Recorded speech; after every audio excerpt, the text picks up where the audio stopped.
Il y a dans les images des crues des Alpes-Maritimes des 2 et 3 octobre beaucoup de similitudes avec celles qui avaient traumatisé le pays catalan en 1940.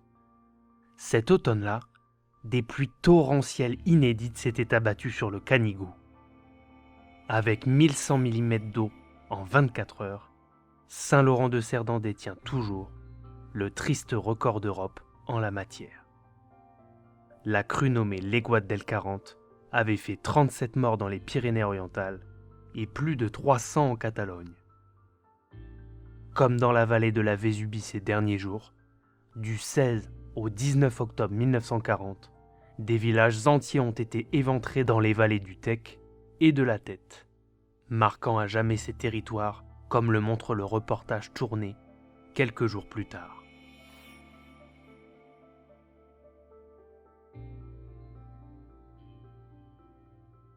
Des pluies diluviennes ont débuté le 16 octobre 1940, d'abord sur les Albères et la plaine du Roussillon, avant de gagner l'intérieur des terres.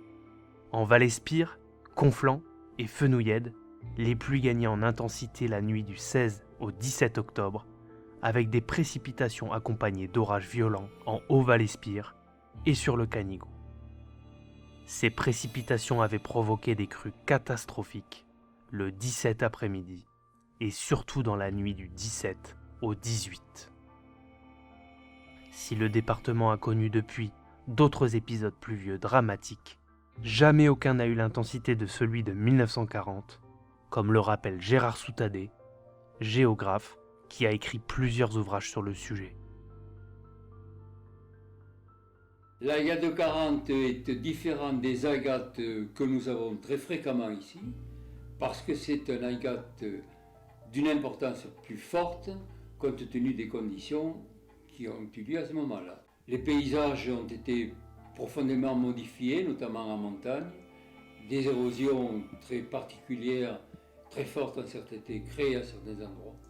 Ce fut effectivement quelque chose d'assez particulier.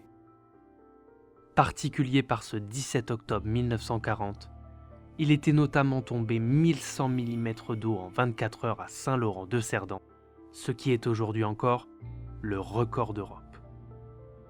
En comparaison, en ce début d'octobre 2020, à Saint-Martin-de-Vésubie, ce sont 500 mm d'eau qui se sont déversés dans la Vésubie, faisant sortir la petite rivière de son cours habituel et prenant tout l'espace de son lit majeur.